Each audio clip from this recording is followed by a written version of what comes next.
कहते हैं जो आदमी खाने में कटौती करता है एक दिन जिंदगी उससे सब कुछ काट लेती है। ये कहानी है एक ऐसे ही छोले पूरी वाले की जिसका स्वाद तो मशहूर था पर दिल बहुत छोटा। नाम था मोहन हलवाई। पुरानी दिल्ली की एक तंग गली थी जहाँ सुबह होते ही तेल की खुशबू हवा में भर जाती थी। एक तरफ जलेबी वाला, दूसरी तरफ चाय की दुकान और बीच में इसी गली का राजा मोहन हलवाई छोले पूरी वाला। सुबह के 7 बजते ही उसकी दुकान पर भीड़ लग जाती। मोहन हलवाई उम्र में करीब 40 का, पेट आगे निकला हुआ, माथे पर हमेशा पसीना और आंखों में हिसाब किताब।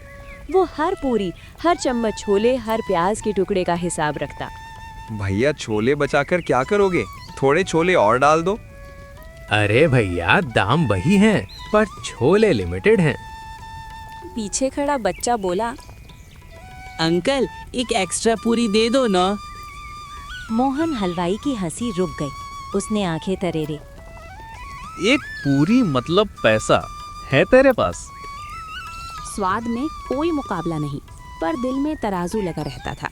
मोहन हलवाई हर चीज तौलता था, पूड़ी, छोले, प्याज, यहाँ तक कि इंसान भी। गली में सब जानते थे मोहन हलवाई स्वाद में तो राजा था पर दिल से कंजूस। मोहन हलवाई के पास एक छोटा सा कमरा था। वहीं उसकी बूढ़ी माँ रहती थी, कमला देवी। बेटा, खाने में कभी नाप मत रखा कर। देने वाला तो ऊपर वाला है, तू बस बांटता चल। अरे माँ, जमाना बदल गया है। आजकल दिल नहीं दिमाग चलता है। लालच एक दिन इंसान को खा जाता है बेटा। माँ, इसे लालच नहीं कहते, इसे समझदारी कहते हैं। एक दिन गली में नया लड़का आया। नाम था रोहित। सीधा सादा चेहरा, सस्ती शर्ट, आंखों में भूख। वो पैदल भटकता हुआ भोजन की तलाश में मोहन हलवाई की दुकान के पास जा पहुंचा। भैया आधी प्लेट छोले पूरी मिल जाएगी क्या? हम आधी प्लेट नहीं बेचते। तो कम ही दे दो, पर पैसे पूरे दे दूंगा। मोहन हलवाई ने मन ही मन सोचा।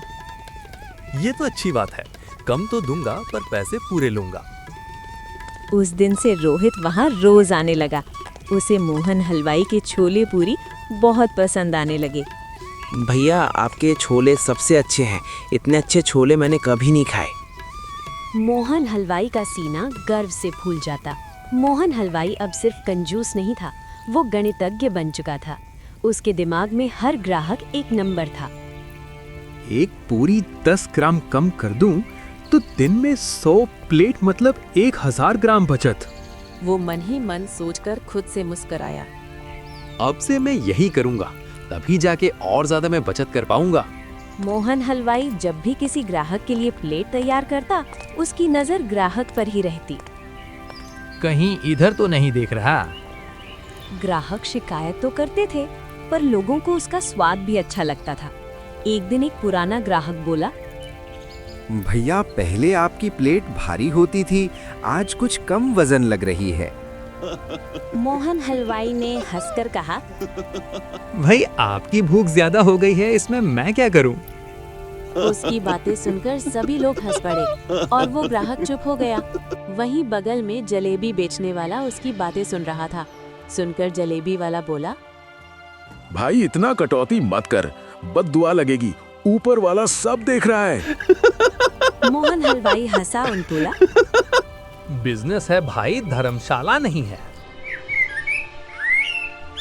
शाम को मोहन हलवाई घर लौटा। घर पहुंचकर देखा माँ चूल्हे के पास बैठी खाना बना रही थी। उसकी माँ ने संदेह भरी आवाज में उससे पूछा, आज फिर तूने कटौती की है ना?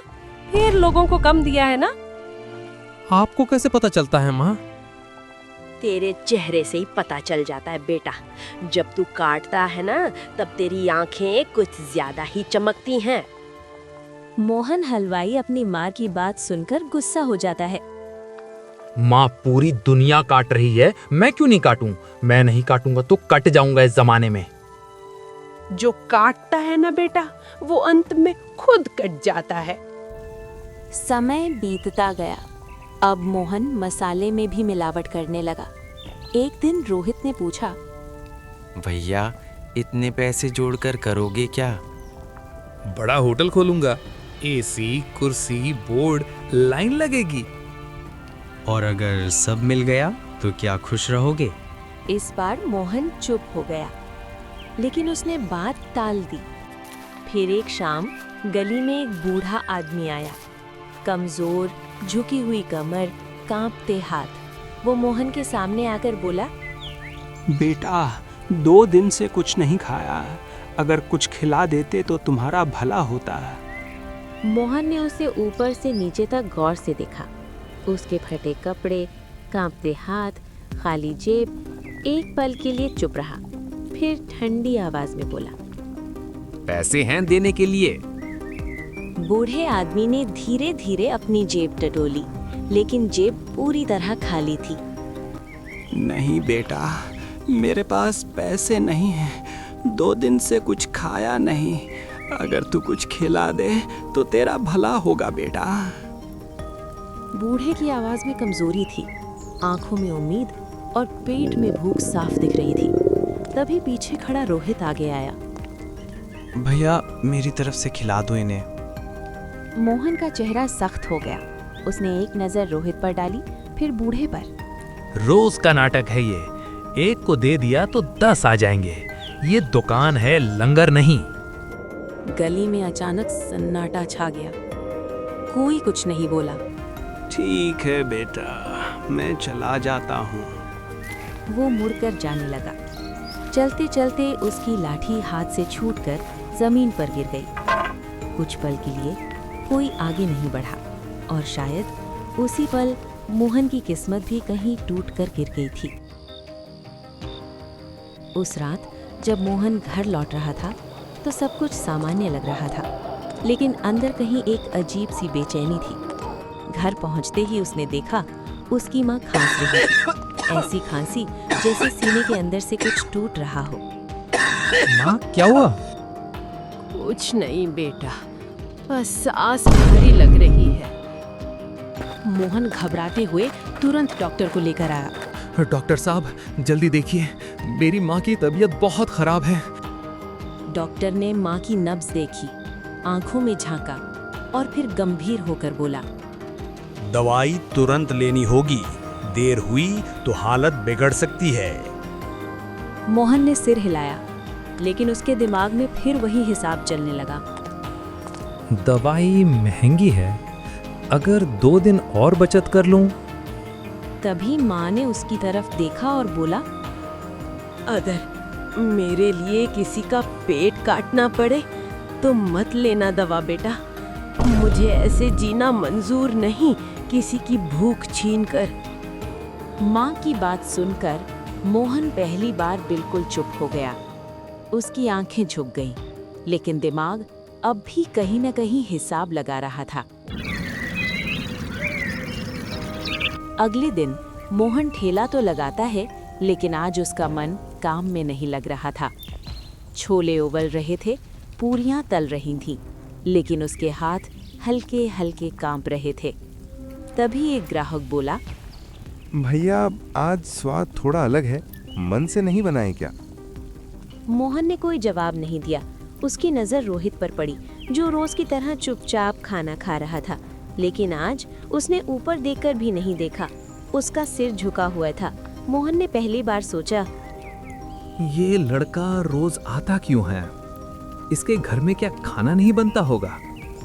एक पल के लिए उसका दिल पिघलने लगा, लेकिन अगले ही पल, नहीं, ये सब सोचकर दुकान नहीं चलती। शाम धीरे धीरे रात में बदलने लगी और गली में एक अजीब सी खामोशी छा गई। उसने देखा जमीन पर तेल गिरा हुआ है। वो रुका, एक पल सोचा, फिर खुद से बोला, सुबह साफ कर लूंगा। थकान उस पर हावी थी, दिमाग पहले से ही भारी था। उसने एक कदम आगे बढ़ाया, फिर दूसरा। अचानक उसका पैर फिसल गया। उसका शरीर आगे की तरफ गिरा, हाथ हवा में कुछ पकड़ने की कोशिश करते रह गए, और उसी पल उसकी आंखों के सामने सब कुछ घूम गया। माँ की खांसी, रोहित की आंखें, बूढ़े की गिरती हुई लाठी। उस रात मोहन सिर्फ फिसला नहीं था, उस रात उसका लालच उससे आगे निकल गया था। अगली सुबह जब मोहन की आंख खुली तो उसे कुछ अजीब लगा। न कोई दर्द, न शरीर का वजन। वो उठकर खड़ा हुआ, लेकिन उसे महसूस हुआ जैसे जमीन उसे छू ही नहीं रही। वो जल्दी से ठेले की तरफ भागा और जो उसने देखा उसने उसकी सांसें रोक दी। उसकी जगह रोहित खड़ा था। वो लोगों को भर भर कर खाना दे रहा था। बस बेटा, इतना काफी है। भूख से ज्यादा नहीं, लेकिन भूख से कम भी नहीं। ये सुनते ही मोहन का दिल कांप गया। वो चिल्लाया, रोहित, ये मेरी दुकान है, तुम यहाँ से हटो। लेकिन कोई उसे सुन नहीं पाया। तभी पीछे से एक जानी पहचानी आवाज आई। अब समझ आया बेटा? मोहन ने मुड़कर देखा तो उसकी माँ सामने खड़ी थी, लेकिन अब बिना दर्द, बिना तकलीफ। माँ, मैं आपको बचाना चाहता था। नहीं बेटा, तू बस अपना हिसाब करता है। मोहन की आंखों से आंसू बहने लगे। अगर मैं उस दिन उस बूढ़े को खिला देता तो शायद तेरा अंत अलग होता। माँ, एक मौका दे दो, मैं सब ठीक कर दूंगा। मौके तो तुझे रोज मिलते थे बेटा, हर सुबह, हर प्लेट के साथ। धीरे धीरे माँ की आवाज खोने लगी। अब वहाँ सिर्फ रोहित की आवाज गूंज रही थी। और पूरी दूं क्या चाचा? मोहन खड़ा था, सब देख रहा था, लेकिन अब कुछ बदल नहीं सकता था। जिस दिन मोहन को समझ आया, उसी दिन सब कुछ उसके हाथ से निकल चुका था। लालच ने उसे अमीर नहीं बनाया, बस उसकी जगह किसी और को दे दी।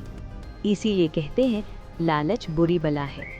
वीडियो कैसी लगी कमेंट में ज़रूर बताइएगा, और आपका एक प्यारा सा लाइक इस वीडियो को ज़रूर दीजिएगा, क्योंकि वीडियो बनाने में बहुत मेहनत लगती है।